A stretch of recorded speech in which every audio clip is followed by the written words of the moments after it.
வணக்கம். என்னோட பெயர் கா சிந்து. நான் ஒரு ஆங்கில ஆசிரியர். எம்ஏ பிஎட் வித் டிடிஎட் படிச்சிருக்கேன்.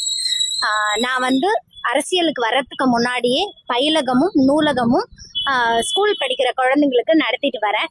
நானும் எனது கணவரும் மக்களுக்கு சேவைகளும் செய்து கொண்டு வருகிறோம். நான் ரொம்ப நேர்மையா இருப்பேன்.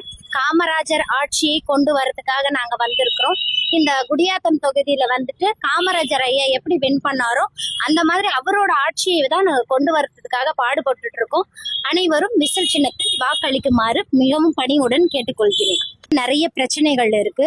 முதலாவதாக குடிநீர் பிரச்சனை, அடுத்ததாக டிரைனேஜ் இல்லாம நிறைய பகுதியில் நான் ஒவ்வொரு வீட்டுக்கும் போயிருக்கிறதுனால டிரைனேஜ் பிரச்சனை இருக்குது. சில ஊர்ல எல்லாம் பட்டா வழங்காம இருக்கிறாங்க. இதை அத்தனையும் நாங்கள் ஆட்சிக்கு வந்தால் சரி செய்வோம் என்று உறுதி கூறுகிறேன். மோர்தனா டேம் இருக்கிறது நம்ம இதுல இருக்கு. அதுக்காக நாங்க சுற்றுலா தலமா கண்டிப்பா நாங்க அதை மாத்துவோம்.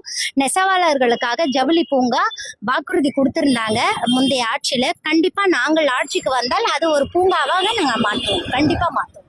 அது மட்டும் இல்லாமல் பத்திலப்பள்ளி டேம் இப்ப பாதியிலே கட்டி முடிச்சிருக்காங்க. அதை நாங்கள் ஆட்சிக்கு வந்தால் முழுமையாக கட்டி தருவோம் என்று உறுதி கூறுகிறோம். நாங்கள் ஆட்சிக்கு வந்தால் எங்களின் முதல் லட்சியம் வறுமை கோட்டு கீழே இருக்கிற மக்களை மேலே உயர்த்துவதற்காகவும், படிக்கிற பிள்ளைங்களுக்கு எஜுகேஷன் ஃபார் ஆல், எல்லா குழந்தைகளும் கல்வி கற்கிறதுக்காகவும், பின் மக்கள் சுபிட்சமாக சந்தோஷமாக வாழ சுதந்திரமா 12 மணி ஆனாலும் நகையோட வெளியே போகும்போது பாதுகாப்பா இருக்கிற மகாத்மா காந்தி அவர்கள் சொன்னார்கள். அந்த மாதிரி சுதந்திரமாவும் சந்தோஷமாவும் இருக்கிறதுக்கு தமிழக வெற்றி கழகம் எப்பயுமே பாடுபடும். எங்களை நம்பி தயவு செய்து விசில் சின்னத்தில் வாக்களிக்குமாறு மிகவும் பணிவுடன் கேட்டுக்கொள்கிறேன். நன்றி, வணக்கம்.